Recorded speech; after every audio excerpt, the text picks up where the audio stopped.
안녕하십니까. 당신도 할 수 있다. 소유캔 TV 대신 독서하는 남자입니다.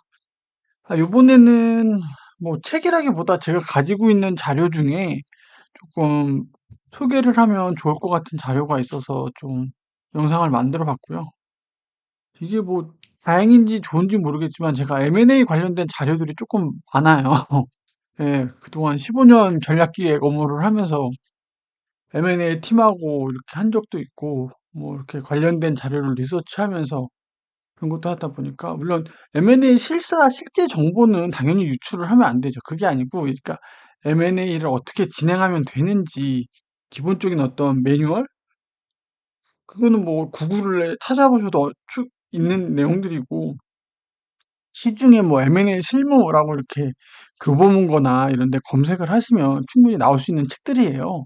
그래서 그런 여러 가지 자료들이 있는데, 제가 요번에 조금 이직을 하면서 지난 시간에 얘기했듯이 약간 신사업 투자, M&A 이런 역량을 요구하는 포지션들이 많더라고요. 그래서 저도 기존에 이제 했던 그런 것들을 다시 한번 좀 돌이켜보고, 그러면서 이제 M&A를 어떤 프로세스로 진행하는지, 물론 실제 경험이랑 이론으로 아는 거랑 차이는 있는데, 이렇게 프로세스 전체적인 전반적인 프로세스를 다 알고 실무를 하는 거랑 또 차이가 있기 때문에 그런 차원에서 좀 제 스스로로 정리를 한다는 느낌으로 정리를 했고, 그걸 좀 이제 좀 공유를 할 수 있으면 좋을 것 같아 갖고 영상으로 좀 남기려고 합니다. 얘가 조금 파트가 좀 길어요. 그래서 파트 1, 2로 해가지고 할 거고, 파트 1에서는 밸류에이션까지 하고, 파트 2는 이제 M&A의 후반부 클로징까지 해서 듀 딜리전트까지 해가지고 그렇게 좀 나눠보려고 해서 두 개의 시간으로 좀 나눠서 하려고 하고 있고요. 예. 특정 책을 읽었다기보다 그냥 제가 가지고 있는 자료 중에 좀 정리를 해가지고 제가 정리를 한 거라서. 그래서 M&A, 기업 성장의 갈림길, 이게 갈림길이 성장 전략이 기업이 성장을 해야 되잖아요. 성장하고 쭉 하는데 본의 아니게 성장의 한계가 올 때가 있어요. 예, 그 마켓 셰어에서 1위를 하고, 그래서 어떻게 한다고 그랬죠? 핵심에 집중하고 핵심의 인접 영역으로 투자한다. 이게 3 호라이즌으로도 가고 그렇게 하는데, 이런 여러 가지 안에서 실질적으로 그러면은 그런 인접 영역으로 가는 방법 중에 M&A도 가능하거든요. 거기에 이제 경쟁자가 이미 있어. 그럼 얘를 싸우기 싫다면 내 식구로 만드는 그런 전략인 거죠. 대신에 중, 어마어마한 자금이 들기도 하고, 만약 잘못하면, 이거 M&A를 잘못하면 회사가, 그룹 전체가 갑자기 어려워질 수도 있거든요.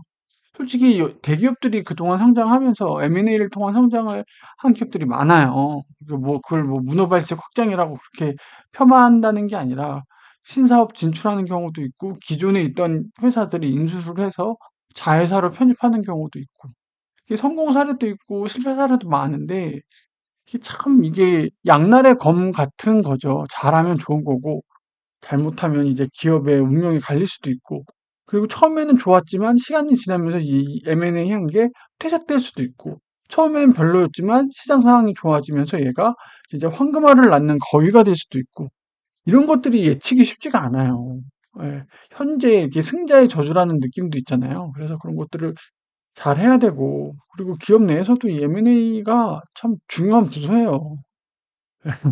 지금 잘못해갖고 몇몇 어려운 데들이 있죠. 구체적으로 뭐 언급은 하고 싶진 않은데, 예, 그래서 항상 조심하고 신중하게 해야 된다. 예, 그래서 좀 들어가 보도록 하겠습니다.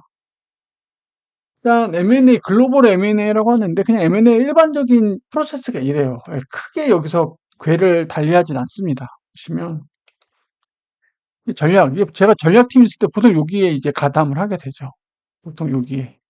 이거는 M&A 팀이 전문적으로 관리를 하고 있어요. 롱리스트라고 해가지고, 잘못냈네요. 오타 있네요. 롱입니다. 롱. 예. 예를 들어서 뭐, 외식이다. 그럼 외식 인더스트리에 대한 몇 개의 업체를 계속 모니터링 하고 있어요. 관리를 하고 있거든요. 패션이다. 그럼 그렇게. 그리고 걔네의 어떤 재무 상황이라든지, 걔네의 컨디션이 어떤지, 성장하는지를 쭉 가지고 있단 말이에요. 그리고 걔네가 이슈가 있을 때 인수 매물이 가능할 때, 그래서 프로파일링 같은 거 하는 거죠. 지분 관계가 어떻고 지금 부채가 어떻고, 그리고 스크리닝 하면서 롱에서 숏으로 줄여요. 예, 파이널 이제 2, 3 정도로. 그리고 이제 여기서 이제 뛰는 거죠, 파이널. 야, 우리 패션에서 이번에 인수할 건데, 남성복을 좀 해보자. 근데 남성복 우리는 여성복 메인인데 들어가기 힘들어. 그럼 남성복 쪽에 건실하게 지금 성장하는 애가 누구지? A, B, C 뭐 이렇게 있으면 아 얘로 가자. 얘가 캐시카우가 좋네. 이런 식으로. 이런 걸 이제 M&A 팀이 하고 전략팀은 이제 이런 거 좀 같이 하죠. 조직 구조하고 보유 역량하고 타겟팅하고. 원래 이것도 M&A 팀이 다 하는 거긴 해요. 다 하는데 이제 그런 거 하는 거죠. 야, 우리 남성복 하고 싶은데 남성복 마켓 셰어가 어때? 돈이 될 것 같아? 이런 건 이제 전략팀이 해줄 수 있거든요. 전략팀 공조하에. 아, 그 전략팀이 남성복 그때 리서치 했던 것 같은데? 그러면 이제 같이 해보는 거죠. 남성복 시장 성장률이 어떻다, 이렇게 하면서. 이게 솔직히 요 단계 넘어가고 요 단계. 보통. 솔직히 실무에서는 요 단계는 좀 약식으로 넘어가요. 보통 여기에서 보통 이거를 계속 관리하고 있고 여기서 보통 여기 땅에 들어가거든요. 이게 중요하지 않다는 얘기가 아니라 이게 중요하지 않다는 얘기가 아니라 요거를 M&A를 계속 쭉 해온 팀들은 요걸 계속 가지고 있어요. 예. 그래서 그다음에 이제 여기서 이제 파이널이 나왔잖아요. 둘, 세 개 정도 나왔으면 이제 DCF 현금흐름 가치로 이제 해보는 거죠. 예, 영업 현금흐름 베이스로 현재 가치 하는 거죠. 그렇게 해놓고서 트레이딩이랑 트랜잭션 멀티플이에요. 이런 건 이제 유사 기업이 어떻게 했는지 M&A 실제 사례, 그러니까 거래, M&A 동일 사업군에 동일 M&A 거래가 있는 걸 멀티플을 적용해서 해보는 거고, 이거 트레이딩 멀티플은 M&A 거래는 없었지만 이 유사 사업군에 그 개의 어떤 영업 현금 흐름을 베이스로 멀티플을 하다가 적용을 해보는 거예요. 그래서 이거는 어느 한 방법이 옳다는 게 아니라 세 가지를 다 해보고 레인지를 정하는 거죠. 인수가를. 여기부터 여기까지. 예, 여기서부터 여기까지. 근데 요거 할 때 인수 계획이 여기서 나와야 돼요. 인수 계획이. 우리가 그래서 지금 현금 보유가 얼마고, 그리고 우리가 얼마를 차입을 할 수 있어. 그리고 여기서 인수가가 나온단 말이에요. 이 갭 클로징을 해야 되는 거죠. 아니면 추가로 더 받든지. 이거 잘 조심해야 돼요. 그러니까. 이게 제가 부동산도 관심이 있는데, 그 부동산도 그렇잖아요. 집을 산다고 치면 내가 보유한 현금 중에 주담대를 얼마나 받을 수 있는지, 이율이 얼마인지, 그런 거랑 비슷해요. 예. 근데 그래서 요번 파트 1에서는 여기까지 하고, 그다음부터는 이제 협상하고, 듀 딜리전스 실사. 듀 딜리전스가 뭐냐면 실제로 회사 기업을 좀 따서 보는 거예요. 여기까지는 계속 우리가 매수인이 이렇게 그렸다면 실제로 이거 얘가 우리가 그린 이 기업 가치랑 이거랑 맞는지, 혹시 그렇게 숨겨진 건 없는지, 이거 되게 중요해요. 듀 딜리전스가. 예, 듀 딜리전스에서 여기서 산출된 가격을 여기서 또 실제로 반영을 하거든요. 그리고 그다음에 클로징 계약하면서 이렇게 들어가는 거거든요. 많이 기업 가치 할 때 요거를 많이 어려워하시긴 하는데, 물론 수학이 좀 들어가고 뭐 이렇게 하는데 그렇게 어려워하실 건 없어요. 이 왜냐면은 M&A를 쭉 전문적으로 하신 회사나 뭐 법무법인이나 회계법인이 왜 있겠어요. 다 이런 걸 오랫동안 하신 분들이 계시다 보니까 이 프로세스대로 잘 따라가는데, 그러니까 뭐 법무법인, 회계법인뿐만 아니라 여러분들이 매수하는 회사의 전략기획이다, 뭐 M&A 기획자다 하면 이 전체를 다 챙겨야 되는 거예요. 예. 전체 일정을 일단 챙기시고 각 요런 파트들 있죠. 예, 요런 파트들에서 이슈는 없는지, 빠그라지는 건 없는지 그런 거 잘 챙기셔야 돼요.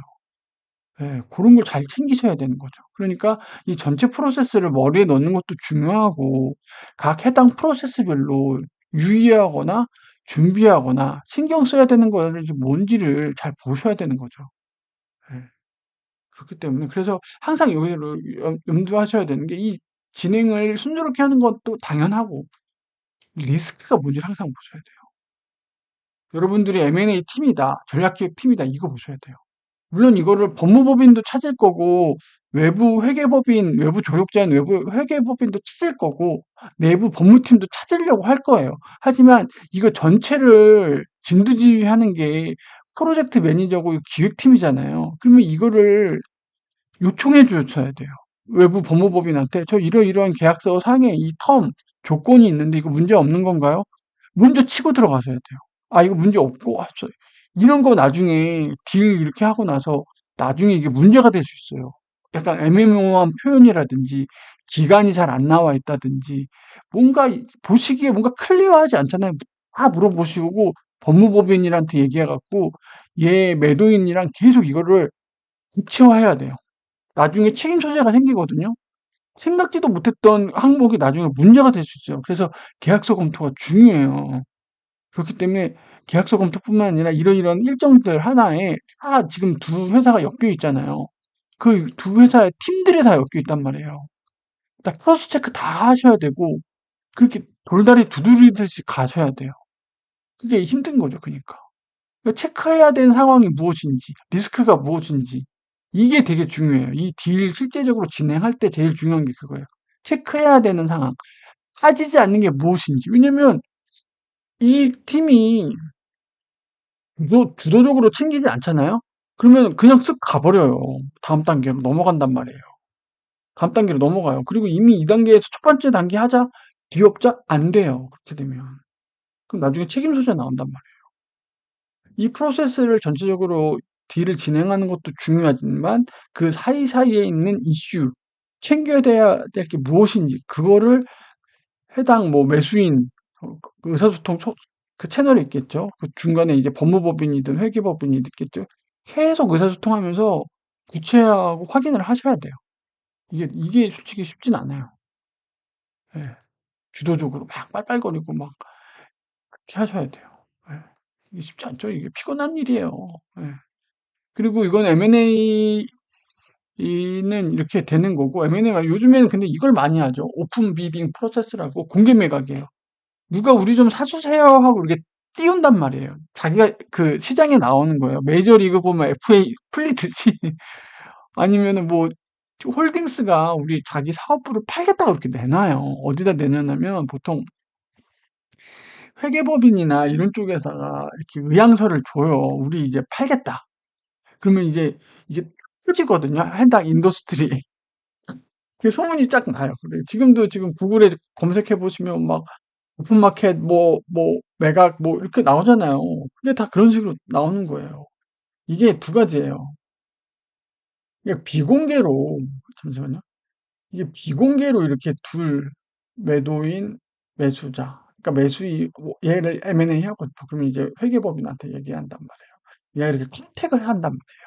그래서 다이렉트로 컨택하는 경우도 있을 수 있는데 이게 쉽지가 않아요. 근데 여기를 찔린단 말이에요. 회계법인. 그 회계법인이 영업망 있잖아요. 쭉 가요. 야, 콜이 왔다. 이쪽에서도 보겠죠. 뭔 소리야. 안 할 거야. 근데 이게 되게 웃긴 게 자기네들끼리만 하는데도 어떻게 새어나가요. 정말 귀신같이 해요. 진짜. 비밀준수 의무 입고 있는데도요. 그 대기업들도 있고 해당 담당자들이 있는데 귀신같이 블라인드에 떠요. 비밀 준수하는데도 진짜 이거 나중에 문제되는데 그래서 여러분들 만약 M&A 하시면 절대로 자기 와이프한테도 얘기하면 안 돼요. 자기 아들한테도 얘기하면 안 되고 이니셜로도 얘기하면 안 돼요. 왜냐면 나중에 발설 누가 해서 추궁이 들어간단 말이에요. 절대로 말하시면 안 돼요. 그래서 원래 M&A 들어갈 때 약칭으로 써요. 뭐 은하수 프로젝트 뭐 이렇게 해당 기업을 알 수 없게 그런 식으로 해요. 은하수 그런 식으로. 그렇게 했는데 이거 새어나가거든요. 이렇게 되죠. 그리고 비공개로 들어가는 거예요. 얘네들은. 비공개로 들어가면 아까 얘기했던 M&A 프로세스로 들어가는 거고 이 공개 매수는 뭐냐면 홀딩스가 이렇게 있으면 홀딩스도 있고 본인이 있을 수도 있고 팔겠다고 내놔요. 모두가 알게끔. 모두가 알게끔. 비공식으로 하면 경쟁이 안 붙는단 말이에요. 예, 경쟁이 안 붙어요. 그래갖고 최우정 협상자까지 되고 이렇게 되면 너 나랑만 해. 일단 나랑 하고 나서 하는 거야. 근데 이제 공개되면 얘 괜찮은 앤데 A도 오고 B도 오고 C도 오고 그러면 얘가 가격이 오를 수가 있겠죠. 얘가 비딩하는 가격, 얘가 비딩하는 가격 이렇게 올릴 수가 있는 거예요. 그거에 따라서 프로세스가 조금 다른 거죠. ROI, 리퀘스트 오브 인터레스트 이렇게 인수회항하고 레터 오브 인터레스트 난 관심이 있어. 사달라. 나 리퀘스트를 요구하는 거죠. 관심을 요구하는 거고, 그래, 나 관심 있어라고 얘기하는 거예요. 얘는. 누군가 나한테 관심이 있어? 그래, 나 너한테 관심이 있어. 요거 익스프레션 하는 거죠. 예. 그리고 RFP를 작성하죠. 그래? 너 나한테 관심 있다 그랬지? 그러면 우리는 요거를 원해. 내가 원하는 걸 쓴단 말이에요. 그리고 우리 회사에 대해서 소개서를 작성을 하는 거예요. 기본적으로. 프로포폴이 왔죠. 이제 듀 딜리전스 앞에서도 봤죠? 실사가 들어갑니다. 경영진 인터뷰에 들어가고 여기까지 M&A랑 비슷해요. 근데 앞단이 조금 다른 거죠. 공개적으로 이제 나가서 나 좀 사주세요 하는 거랑 그리고 인수가격이랑 요거는 뭐 비슷해요. 근데 요 과정에서 이제 경쟁이 좀 붙으면 인수가가 이제 또 올라갈 수도 있고 하거든요. 네. 그래서 우선 협상자가 선정이 됩니다. A, B, C가 들어왔단 말이에요. 인기가 있어. 보니까 얘가 제안이 더 좋아. 뭔가 좋아. 그럼 일단 나 얘랑 먼저 할래. 이렇게. 얘네는 그냥 기다려야 돼요. 우선 협상자가 되고 나선. 결렬 C는 이제 B나 C도 갈 수 있고. 이게 됐어요. 우선 협상가 되고 MOU가 들어가죠. MOU 솔직히 MOU까지 들어가면 거의 딜이 깨질 수도 있어요. 깨질 수도 있긴 한데 거의 뭐 얘랑 이제 해보자가 들어가는 거죠. 그리고 텀즈 앤 컨디션 작성하고 이제 SPA, Sales and Purchase Agreement, SPA를 체결하고 이런 식으로 넘어간다. 그래서 공개 매각이랑 M&A랑 약간 프로세스상의 차이가 있는데 그거 한번 봐주시면 좋을 것 같고 큰 차이는 없어요. 요게 핵심이라서 요거 핵심이고 그리고 그 뒤에 단계는 실제 M&A랑도 비슷한 부분이 있어가지고 이렇게 봐주시면 좋을 것 같고 그래서 전략 수립. 이게 M&A 첫 번째라고 그랬죠. 첫 번째에서 제일 중요한 게 뭐냐면, 뭐, 보유 역량, 뭐, 목표 수입, 인수 기준 설정인데, 뭐, 이런 거 다 보시면 좋아요. 다 보셔야 되는 게 맞죠. 그래서 우리가 M&A 했을 때 시너지가 얼마가 되고, 기대 효과가 어떻게 되냐. 그런 것도 중요한데, 탑다운 식으로 할 수도 있어요. 최고 경영자가 그냥 나 얘 M&A 하고 싶어. 이렇게 하는 경우도 많거든요. 실제로 그래요. 그러면 답은 정해져 있으니까 거기에 맞추는 경우가 많거든요. 실제로. 그 최고 경영자의 어떤 인수우지가 너무 굳건하면 어쩔 수 없죠. 어쩔 수가 없어요. 근데 약간 교과서적인 내용인데 여러분들이 기획 일을 하시거나 M&A 담당자라면 당연히 챙겨야 되는 요소니까. 그리고 이런 게 보고서로 작성이 되는 부분도 있고 이게 뭐 공감대를 형성을 해야 되잖아요. M&A랑 컨센서스. 예를 들어서 뭐 M&A뿐만이 아니고 기획팀도 필요하고 재무회계팀도 필요하고 왜 얘를 왜 인수해야 돼야 되는지는 공감대를 얻기 위한 자료를 작성을 해야 될 수도 있잖아요. 현실적으로 얘기하면. 그래서 이런 것들이 그 해당 보고서 내용에 담겨야 되고 체크해야 되는 거다라고 봐주시면 좋고 이 사전 준비에서 제일 중요한 게 뭐냐면 일단 사업 관련된 이제 역량 평가죠. 키 석세스 팩터 분석이나 수학 분석이나 3C 분석이 들어가요. 그러니까 우리 회사, 나뿐만이 아니고 그 M&A 하려는 회사도 저 세 가지를 보통 분석을, 이 세 가지를 다 할 수도 있고, 셋 중에 하나만 할 수도 있어요. 저는 보통 3C 분석이나 키 석세스 분석 정도 들어가면 되지 않을까 싶어요. 예. 3C 분석이 좀 전략적으로 점수하긴 저는 개인적으로 선호하는 게 얘기긴 하거든요. 그래서 지금 우리 시장이 이렇게 돼 있는데 얘가 니치 마켓을 잡고 있고 얘 3C 안에 KSF가 당연히 들어가요. 얘 역량이 보고 그래서 얘 마켓 시어를 하면서 그래서 얘 고객이 지금 뭘 있고 그런 식으로. 그래서 요거는 조금 한번 봐주시면 좋을 것 같고 그다음에 이제 이게 이 전략 수립 단계 지금 이거 박으면 뭐 내가 지금 얼마를 들고 있지? 그래 내가 얼마를 땡길 수 있을까?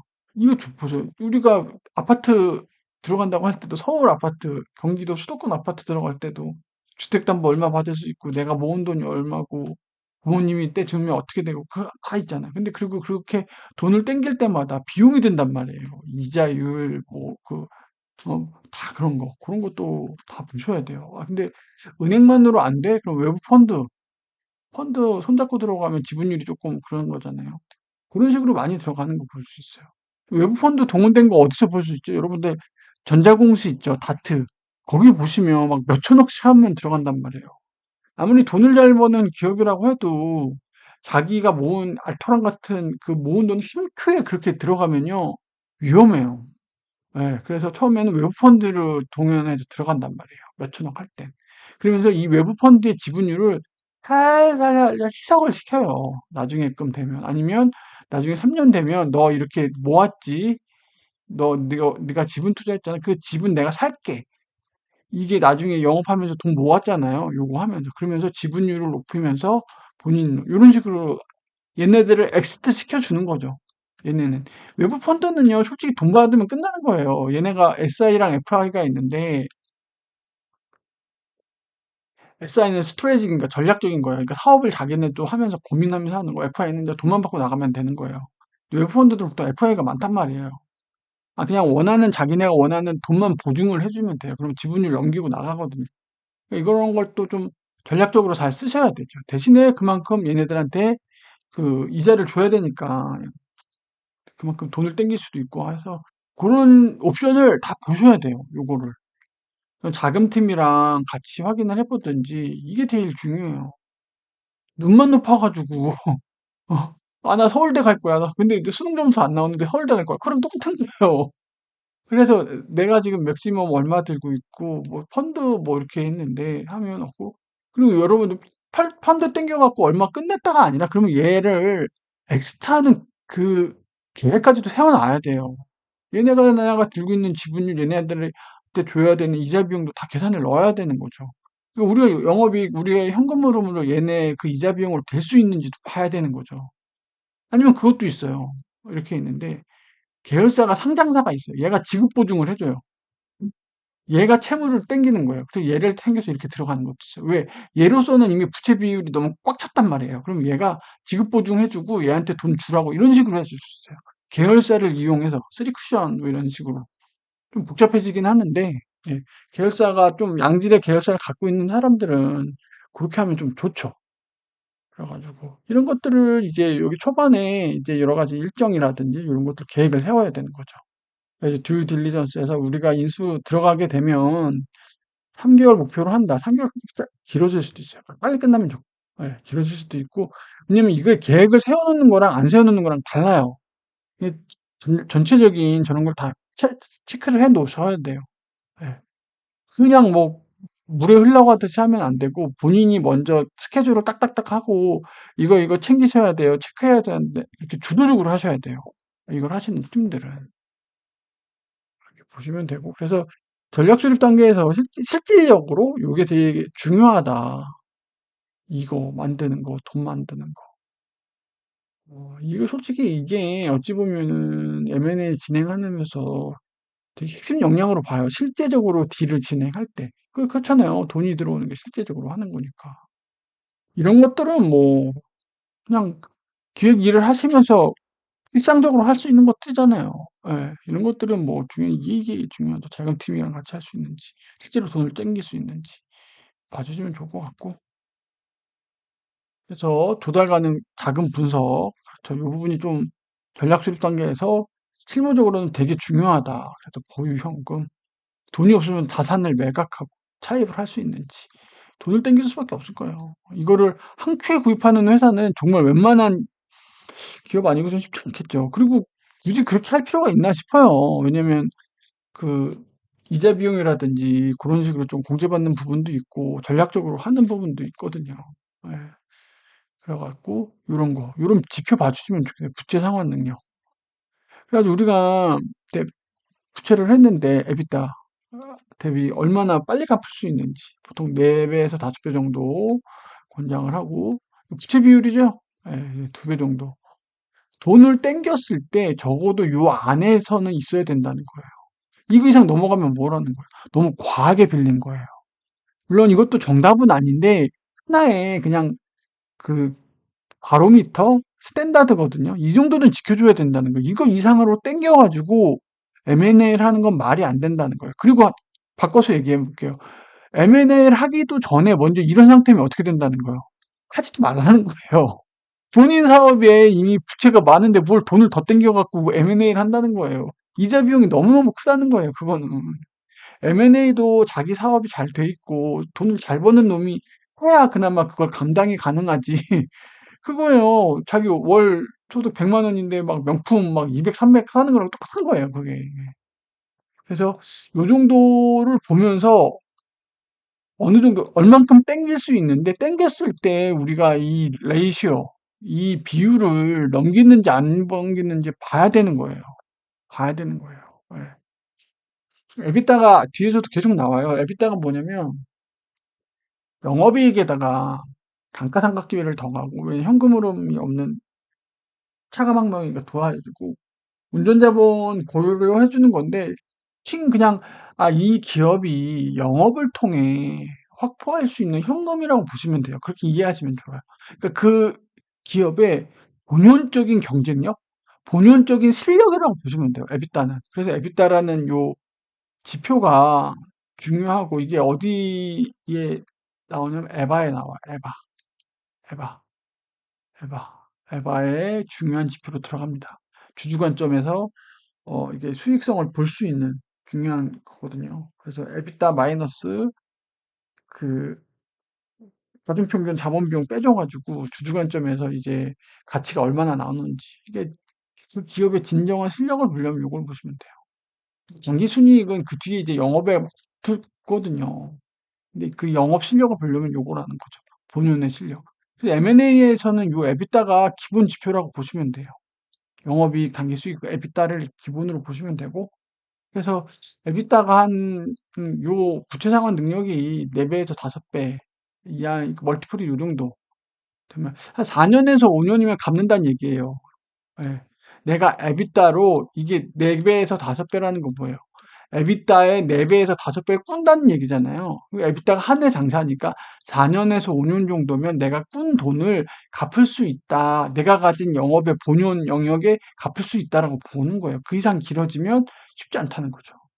그리고 부채 비율은 2배 이상, 2배 이하. 자기 자본 대비 부채가 그렇게 되는 거죠. 200%죠, 200%. 3, 400% 하는 대기업들도 많아요. 근데 조심해야 됩니다. 그저 3, 400인데 M&A를 한다? 하지 말란 얘기예요. 하지 말란 얘기고, 본인의 본연의 영역부터 부채 비율을 건전화하는 거죠. 그리고 그 부채를 정원한 게 신디케이트론이라고 했어요. 신디케이트 연합체란 뜻인데 이게 이런 것도 은행이 이제 콜을 하거든요. 야, 누가 A라는 그룹이 돈 좀 필요하대. 돈 될래? 이렇게 모으는 거죠. 약간 펀드 비슷한 거예요. 이렇게 모아가지고. 얘도 해가지고. 예. 그리고 에코티를 높일 수 있는 거. 유상증자. 뭐, 이렇게 모아고, FI를 모으는 거죠. 아까 외부 펀드가 FI예요. 지급보증 얘기 나왔죠? 계열사 A가 B가 지금 요구하는데 내가 지급보증해줄게, 은행한테. 그러면 은행은 얘의 어떤 자산이라든지 현금을 보고 얘한테 돈을 해주는 거죠. 아니면 얘가 그렇게. 그런 식으로 이제 그런 좀 복잡한데 이런 거를 고민을 하셔야 돼요. 요 앞단계에서 제일 중요해요. 이 돈 가지고 실제로 들어가는 거거든요. 그렇잖아요. 신혼집 마련하는데 내가 얼마 있고 경기도 아파트가 얼마야. 내가 지금 주택담보대출해서 얼마를 받을 수 있어 같아. 내 연봉이 지금 월 실수령액이 없는데 그러면 이자 비용 감당 가능하네? 이런 계획하듯이 M&A도 똑같은 거예요. M&A도 이렇게 봐주시면 되고. 그래서 요 단계에서는 제가 좀 강조드리고 싶은 건 요거. 예, 여러분들이 이거 챙기셔야 돼요. 잘 모르시겠지만 자본팀에다가 자금팀에다가 이거 계속 알아보셔야 돼요. 요거 잘하시는 분들 계세요. 요거 잘하는 분들이 솔직하게 얘기해 연봉 높아요. 예, 연봉 높아요. 예, 이게 되게 이거 잘하시는 분들이 연봉이 높아요, 진짜. 왜냐면 회사가 되게 중요시하는 여력이에요. 돈 되는 거. 예. M&A 인수 기준 여러 가지가 있죠. 정량적 기준과 이렇게 정성적 기준, 매출 규모, 최근 한계전 성장률, 영업이익률, 그리고 인수 자금 여기 나오잖아요. 얼마짜리야? 그래서 매출 규모, 마켓쉐어 얘한 3에서 5%예요. 최근 3개년 5% 이상 10%좀 가요. 영업이익률 한 5에서 10% 정도. 이게 정도면 나쁘지 않죠, 다. 성장률 괜찮고. 성장률이 뭐냐면 성장률이 떨어지면 안 좋아요. 이건 안 좋은 거예요. 성장률이 계속 오르는 애가 베스트. 성장률이 꾸준한 애도 나쁘진 않아요. 근데 성장률이 이렇게 3개년 연속 떨어지는 애는 안 좋아요. 안 좋아요. 예. 인수자금 그래서 어느 정도 인수자금은 얘 뭘로 보면 돼요? 영업이익에다가 감가상각 일단 더해주세요. 그럼 얘 캐시 플로우거든요. 그걸로 대충 멀티플 해보는 거예요. 예. 그러면 이 단계에서는 정확하게 이제 뒤에 밸류에이션 할 때 구할 텐데, 이 단계에서는 대충 얼마짜리다라는 걸 기획자라면 감을 잡으셔야 돼요. 영업이익이 100억이고 감가상각이 뭐 2, 30억, 120억? 뭐 운전자본 뭐 해서 하면 얘 얼마겠다, 이렇게 DCF 한번 해보고. 은행 이자율로 DCF 하면 되잖아요. 그래갖고 그렇게 하면 얘 얼마짜리, 그러면 팀장님이 물어봤어. 얘 얼마짜리인 것 같아? 그럼 답변해 주셔야죠. 영업이익 얘 3개년 했을 때 얼만데요. 감가상각 해갖고 얼마였고, 은행 이자율이 지금 뭐 8%인데 적용했더니 얘 얼마입니다. 이렇게. 이런 정도는 대답을 해줄 수 있으셔야 돼. 일 잘하는 사람은 그 정도까지는 하셔야죠. 네, 정성적 기준은 비전 이런 건 뭐 시너지 보시고, 마케팅 역량. 그리고 여러분들이 좀 잘 보셔야 되는 게, 온라인 같은 경우에는 걔네 IT 역량이 되게 중요해요. 어떤 걸 하는데, 온라인에 어떤 A라는 기업이 있고 B라는 기업이 있어요. 비슷해요. 비즈니스가 똑같아요. 근데 얘는 어마어마한 돈에 외국에 팔렸고, 얘는 국내 기업에 팔렸단 말이에요. 근데 마켓 쉐어가 얘가 거의 되게 크거든요. 왜냐면 얘도 둘이 하는 게 비슷한데 얘의 플랫폼이 조금 좀 더 편리해요. 그 점주 입장에서는 뭐가 조금 더 편리해요. 근데 그게 마켓 쉐어를 크게 다른다는 거죠. 그 솔루션이 조금 더 좋거든요, 얘가.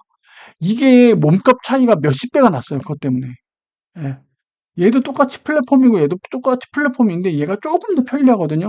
그 자그마한 IT 기술력이 몸값을 몇 배로 차이가 나는 게 한 거예요. 인수할 때, M&A 할 때. 왜냐면 그걸로 이제 마켓 쉐어가 달라졌으니까. 걔의 키 석세스 팩터가 얘한테 있는데 얘는 없었던 거죠.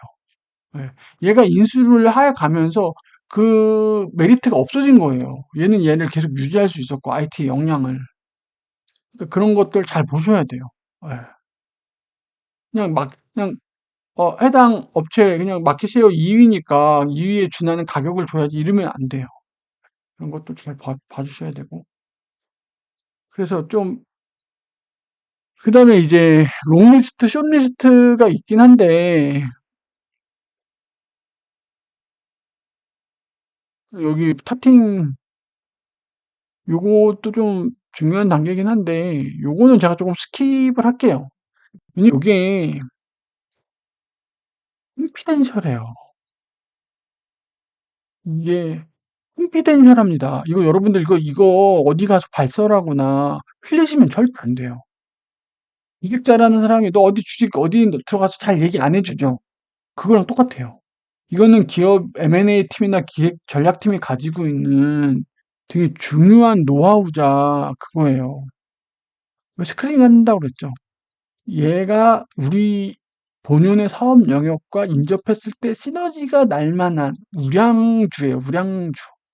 주식 투자로 치면 제가 이제 주식 투자할 그 애들이에요. 그래서 이거는요, 콘피덴셜한 영역이에요. 이거는 그래도 오픈이 안 돼요. 이거 오픈할 수가 없어요, 이거는.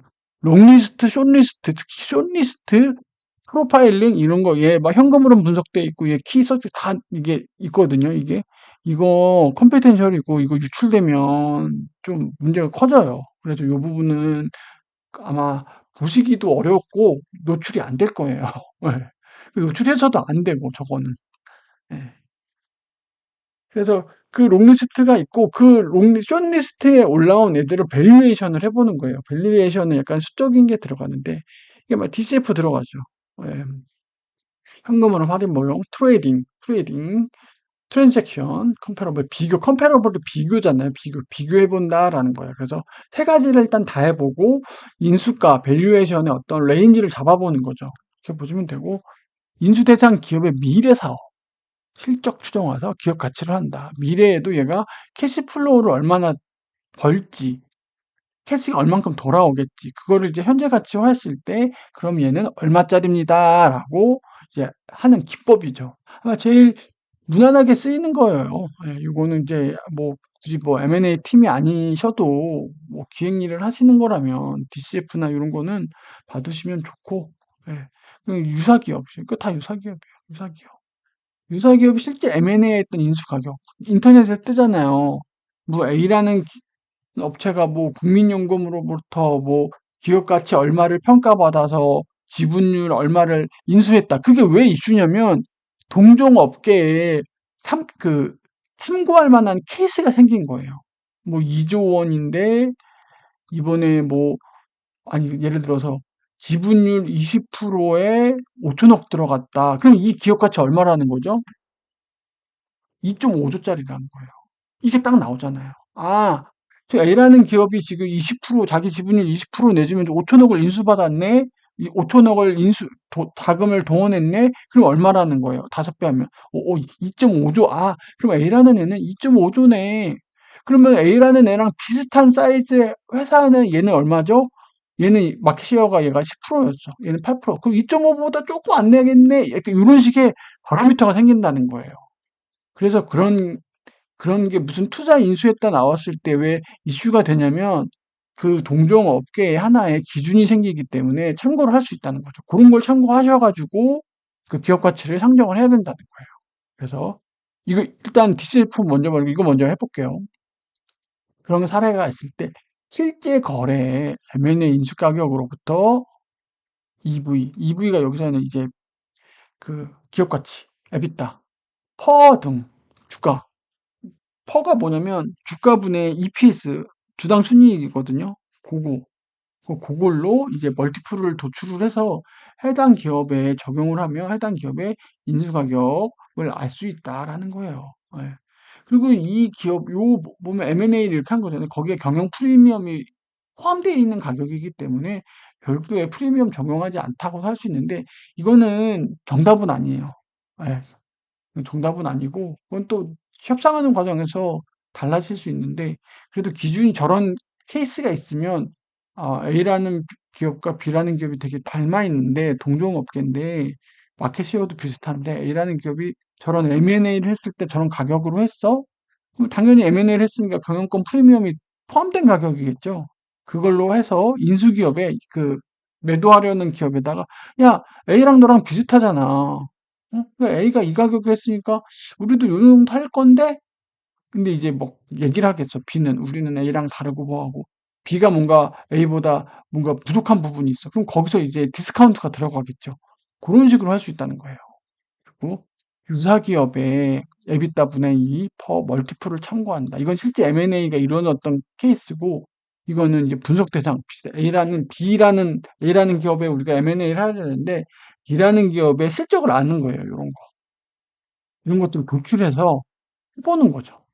네, 그런 식으로. 멀티플이 존재하는지. 근데 이걸 제일 많이 쓰죠. 네. 현재 주가를 기준으로 추정하기 때문에 경영권 프리미엄이 반영되어 있지 않다. 그래서 실제 할 때는 경영권 프리미엄을 좀 고려를 해야 된다. 이걸 하나가 옳다는 게 아니라 두 개를 다 해봐야 된다는 거예요. 그리고 기본적으로 하는 DCF 모형. 그러니까 DCF가 뭐냐면 FCF, 프리 캐시 플로우거든요. 그거를 가중평균 자본 비용으로 할인을 해준 거예요. 이건 약간 공식이긴 한데 공식이니까 외울 수밖에 없죠. 프리 캐시 플로우가 뭐냐면 잉여 현금형 흐름인데 이게 세후 영업이에요. 세후. 감가상각비를 더해주시고 투자한 거 있잖아요. 투자비 빼주시고 운전자본이를 뭐라면 그 매입채권, 매출채권 이렇게 하다 보면 사업을 하다 보면 돈이 있잖아요. 그런 걸 고려했을 때 그래서 기업이 핸들링할 수 있는 현금을 얘기하는 거예요. 현금. 그거를 예를 들어서 최근 5개년을 한다. 뭐 2019년부터 2014년, 24년 이걸 본단 말이에요. FCF가 얼마인지 이렇게 있단 말이에요. FCF가 나왔단 말이에요. 이 공식에 의해서 FCF를 구했잖아요. 그 웩을 또 구해줘요. 웩. 가중평균 자본 비용이라고 이건 너무나 많이 나오는 거예요. 타인 자본과 자기 자본. 제가 얘기했죠. 세상에는 세 가지 돈밖에 없어요. 세상에는 두 가지 돈밖에 없어요. 나의 돈, 남의 돈. 기업이 돈을 마련하는 건 세 가지밖에 없다고 그랬죠. 제네레이팅, 영업이익. 얘는 자본의 비가 아니라 인젝팅, 주입이죠. 뭐죠? 유상증자. 주주한테 뭐 해야 돼? 요구 수익률이 있죠. 주주가 꽁으로 돈을 했는 게 아니에요. 요구 수익률이에요. 바로잉, 빌리는 거죠. 뭐죠? 이자 비용이죠. 이 두 개는 돈이 들어가요. 주주한테. 그게 뭐예요? 이게 이거예요. 가중평균 자본 비용. 자기 자본 비용 무죠. 주주가 돈을 냈을 때 요구 수익률이죠. 보통 5년 국공채를에다가 시장 위험료 프리미엄이 붙거든요. 요걸 보통 베타라 그래요. 베. 요즘같이 경기가 어려울 때는 어떻게 돼요? 베타가 커져요. 예. 요즘 같을 땐 베타가 커져요. 요 5년 만기 국공채 수익률이 있어요. 이건 정해져 있기 때문에 여기 이제 베타를 이제 얼마를 더해 주냐에 따라 다른 거고, 타인 자본 비용, 차입금 평균 이자율이죠. 지금 은행 이자율이 얼마다. 이거 세율을 왜 줬냐면 이제 그 법인세 이제 효과. 그렇게 해서 외곽을 구해주는 거예요. 요걸로 뭐 하는 거예요? 지금 FCF가 지금 2019년부터 24년 매년 이렇게 FCF가 구해진 거죠? 그죠? 그렇게 되는 거죠? 그거를 이제 얘가 영업을 계속 기업을 가정을 하잖아요. 얘가 계속 이 돈이 들어올 거라고 가정을 한단 말이에요. FCF가 얼마가 들어올 거라는 거. 미래에도 이렇게 들어올 거라는 걸 가정을 한단 말이에요. 이거를 현재 시점으로 현재 가치화 해주는 거죠. 그러면 할인이 들어가야 돼요. 할인으로 외기 들어가는 거예요. 네. 그걸 합산한 게 DCF라는 거죠. 이해되셨죠? 그럼 터미널 밸류를 구해주는 거예요. 자, 24년부터 예를 들어서 한 30년까지 봤어요. FCF가 이렇게 나온다고 했다 말이에요. 30년 여기 쭉 계속 연구이 나오는데 계속 할 수는 없잖아요. 얘를 이제 외그로 이제 할인을 해준단 말이에요. 외그로 할인해주고 마지막 연도 30년도 마지막 연도 뭐예요? FCF에 얘 성장률이 있겠죠? 성장률 외에다가 성장률 빼준 걸 할인을 해주는 거예요. 요거를 해주고 마지막 에비타에다가 동종기업 평균 멀티플 그걸 또 이렇게 해주고 그래서 터미널 밸류의 현재 가치를 구해주는 연수. 그렇죠. 이렇게 해주면 자 그럼 펌 밸류 있죠. 기업 가치 뭐냐 DCF 썸을 해준 거랑 TW 외그로 할인해 준 거 두 개를 합치는 거예요. 어렵지 않죠? 어렵지 않아요. 이런 거는요 그 공식표가 짜여져 있어가지고 쭉 하시면 돼요. 예. 예를 들어서 29년, 20년, 21년, 22년, 23년, 24년 쭉 있고 이게 TV를 여기서 구해주고 FCF 이거 FCF죠. FCF 이거를 외부로 할인을 해주는 거예요. 그래서 요거를 합쳐줘서 FW가 나온다, FV가 나온다 이렇게 생각하시면 돼요. 밸류에이션 어렵지 않죠? 네, 맞아요. 그렇게 한 거랑 실제 트레이딩 된 거, 트랜잭션 된 거를 비교해서 어떻게 되는 거예요? DCF 했을 때 가격, 트레이딩 했을 때 뭐 가격, 트랜잭션 했을 때 가격. 그러면 이렇게 가격에 레인지가 생긴단 말이에요. 이렇게 가격의 레인지가 생겨요. 400억 중반부터 500 후반까지로 본다. 이렇게 레인지가 생기는 거예요. 그럼 요걸 가지고서 이제 들어가는 거예요. 이 넥스트로. 실제 걔한테도 그 매도하는 기업한테도 우리 요 정도 자 그러면 2단계에서 어떻게 했어요? 이거랑 앞단에서 했던 거 뭐예요? 인수 가능 자금 있죠. 이걸 봐야겠죠. 돈이 더 필요한지 남아 도는지 봐야겠죠. 예. 그러면 이미 돈을 어떻게 더 땡길지 추가 자금 계획이 또 생겨야 되는 거예요. 근데 과연 이 돈을 주고 살 정도의 그 정도 애냐? 또 내부적으로 의사결정을 해야 돼요. 예를 들어서 BCF 해가지고 이거 다 해가지고 가격 인수가가 450에서 550 정도 나왔단 말이에요. 아까 전략 수립할 때 인수가는 돈 해봤잖아요. 근데 이거저거 했더니까 우리가 350이란 말이에요. 100억, 100억이 문제가 아니고 이게 100에서 200억이 필요한 거란 말이에요. 이 미니멈을 맞추면 안 돼요. 그러면 100억에서 200을 어떻게 만들 거예요? 자, 100억에서 200억이 더 필요해. 필요한데 할 거야? 일단 첫 번째, 해준다면 어떻게 만들 거야? 첫 번째 그 전에 얘가 450억에서 500억이 맞아? 맞긴 맞죠. 이걸로 해서 구했으니까. 이걸로 해서 구했으니까. 왜냐면 지금 이 기업 가치는 이렇게 세 가지를 했을 때, 이 세 가지를 다 했을 때 450에서 50억은 맞는 거죠. 예, 450 맞아? 그럼 이 돈으로 가지고 우리 들어갈 거야? 이 돈 말고 그냥 우리 딴 거 하면 안 돼? 다시 한번 뭐 롱리스트, 숏리스트 봐야 돼? 뭐 이런 이슈가 생길 수가 있다는 거예요. 대응을 하셔야 돼요, 이런 걸. 일단 450에서 500억, 오케이, 알았어. 자, 그러면 우리 인수가격 350인데 100에서 200억 더 필요해. 어떻게 만들 거야? 어떻게 만들 거야? 두 번째, 이거 만들어서 진짜 갈 거야? 이거 하면은 자본 비용 더 들어가는데? 이런 고민이 들어가는 거죠.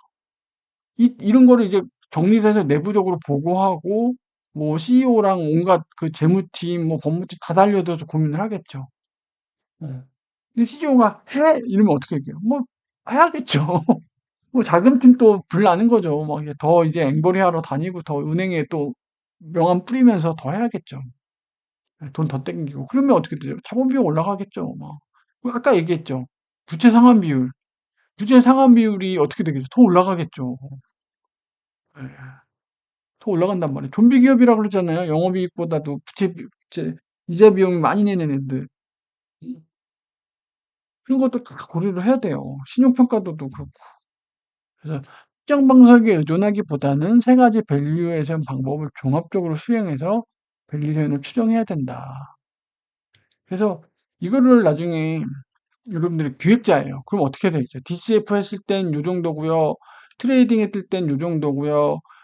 트랜잭션 했을 땐 요 정도예요. 그래서 미니멈 얼마에서까지를 우리는 해당 기업을 렌즈로 잡았을 때 요겁니다라고 보고를 하셔야 돼요. DCF만 하고 띡 알고 가면 안 된다는 거죠. 예. 가능한 모든 방법을 보시고서 그렇게 하시면 돼요. DCF가 요게 좀 기본으로 쓰는 거예요. 예, 그리고 이 베타라는 건 블룸버그 가서 들어가고 본다는 둥 막 저도 이제 3일 아카데미 갔을 때 기업 가치 관련된 교육을 받았거든요. 재무로서 받은 건 아니고 기획자로서 해가지고 받은 건데 그 시장위험 프리미엄 이런 것들도 쉽지 않죠. 이거를 가격을 얼마나 하느냐에 따라 기업 가치 가격이 달라지니까. 그래도 DCF 모델이 이런 거구나. 이런 식으로 해서 산정을 하는구나.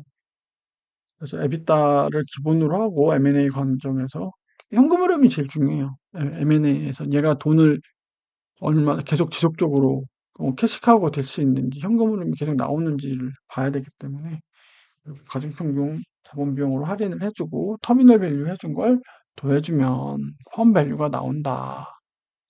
펀 밸류에서 이제 순차입금을 빼주면 주식 가치가 나오거든요. 주식 가치. 그건 이제 또 뒤에서 또 나오는데 그거까지는 조금 그렇고 이렇게까지 좀 봐주시면 좋을 것 같아요. 예. 그래갖고 이게 좀 어려울 수 있는데 한번 봐주시면 이런 식으로 가고 실제 실무할 때는 이걸 디테일하게 구해가겠죠.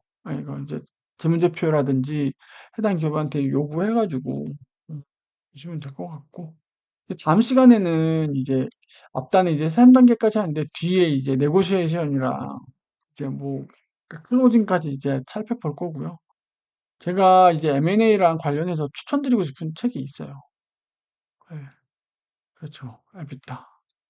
추천드리고 싶은 데 일단 에바, 시가총액과 순차익금. 예, 이거 봐주시면 되고, 에비타는 영업이익에다 감가상각비를 보통 더한다. 이렇게 봐주시면 돼요. 그래가지고, 평균값이나, 그러니까 업계의 평균값이나 중앙값을 하는 거죠. 그 업계. 예를 들어서 온라인 무슨 리테일이다. 비슷한 사업을 하는 애들이, 공급만 하는 애들 있잖아요. 걔네들의 이제 요거를 구해보는 거예요. 그리고 그래서 이제 멀티플, 요걸 구하는 거예요. 요걸 구해서 이거를 제가 인수하고자 하는 그 기업에다가 멀티플을 적용을 하는 거죠. 그렇게 해서 얘가 얼마다라는 가격을 가늠해 보는 거예요. 이렇게 봐주시면 좋을 것 같고. 네. 퍼, 비교 대상 기업들의 퍼의 평균값, 중간값. 그렇죠. 퍼는 아까 얘기했죠. 주가분의 EPS, 주당 단기 순이익이죠. 주당. 여기서도 또 멀티플이 나온단 말이에요. 그거 가지고도 기업 가치를 해보는 거죠. 이거는 물론 펄을 알려면 상장 기업이어야 돼요. 상장 기업. 상장을 안 하면 펄을 구할 수 없기 때문에 봐주시면 좋을 것 같고. 예. 그리고 M&A 기업 가치 관련돼서 추천드리는 책 3권. 여러분들이 M&A 팀이든 재무팀이든 기획을 하시는 분이라면 이 책 엄청 두꺼워요. 예. 저는 두 번째 회사가 홀딩스였는데 그때 있을 때 이 책을 봤거든요. 그리고 이건 첫 번째 회사에 있을 때의 추천 도서였고 이거 얘가 쉽지는 않아요. 솔직히 안해가 쉽지는 않은데 오히려 얘는 제가 첫 번째 회사 전략 기획으로 있을 때 M&A 팀이랑 같이 일할 기회가 있었거든요. 그 M&A 팀 안에 선배가 있었어요. 선배. 전략기획 출신 선배가 있었어요. M&A 팀은 제 첫 번째 회사 M&A 팀은 신입사원을 받지 않아요. 전략기획이든 뭐든 여기가 한 1년 정도 틀으면 걔네들이 이렇게 들어가는 거예요. 그래서 저 전략기획 있을 때 전략기획 선배가 M&A 팀에 있었거든요. 저도 원래 M&A로 가려고 했었어요, 솔직히. 근데 이제 전략기획 업무를 쭉 하면서 이제 나중에 됐는데 그 선배가 저한테 추천해준 책이에요.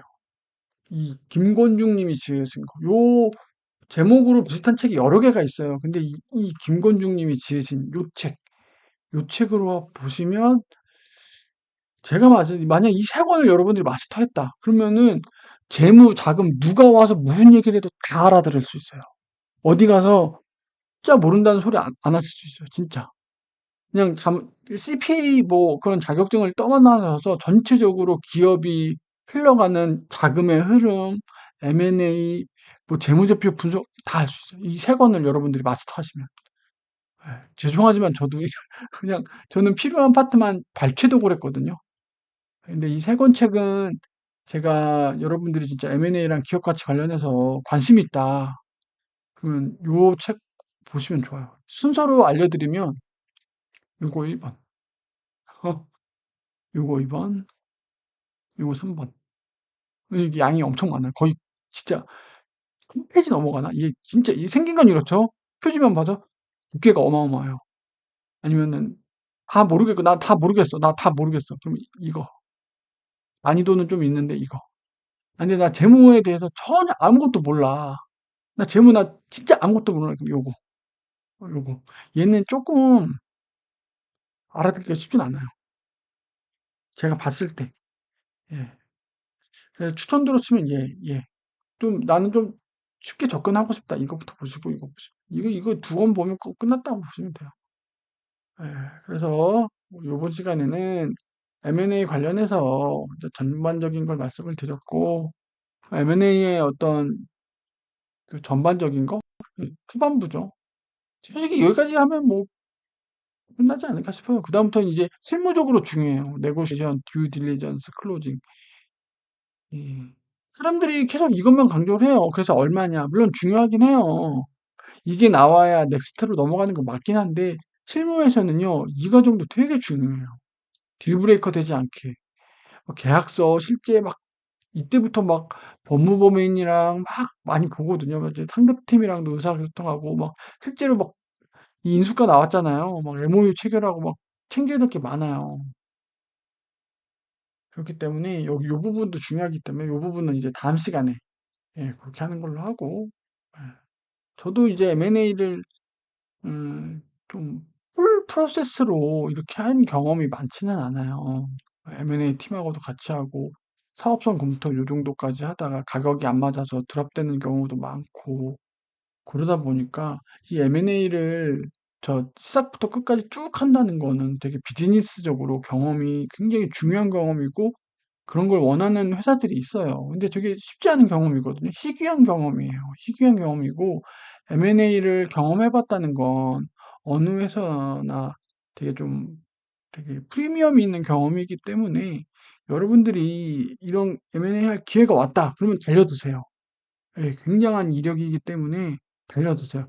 그게 비록 한 건, 두 건이라도 저거를 종결까지, 클로징까지 할 수 있는 경험은 쉽지가 않거든요. 업계에 없어요. 몇 명 없어요. 그렇기 때문에 그런 게 만약 있다 그러면 달려드세요. 적극적으로 달려드시고 이 풀 프로세스에 대한 어떤 기본적인 지식, 아까 뒤에 소개해 드렸던 책, 그런 걸 좀 참고하셔가지고 본인이 이미 알고 있고 체크리스트가 뭔지 챙겨야 될 게 뭔지 알고 있으면 분명히 이 업무를 하실 때 도움이 되거든요.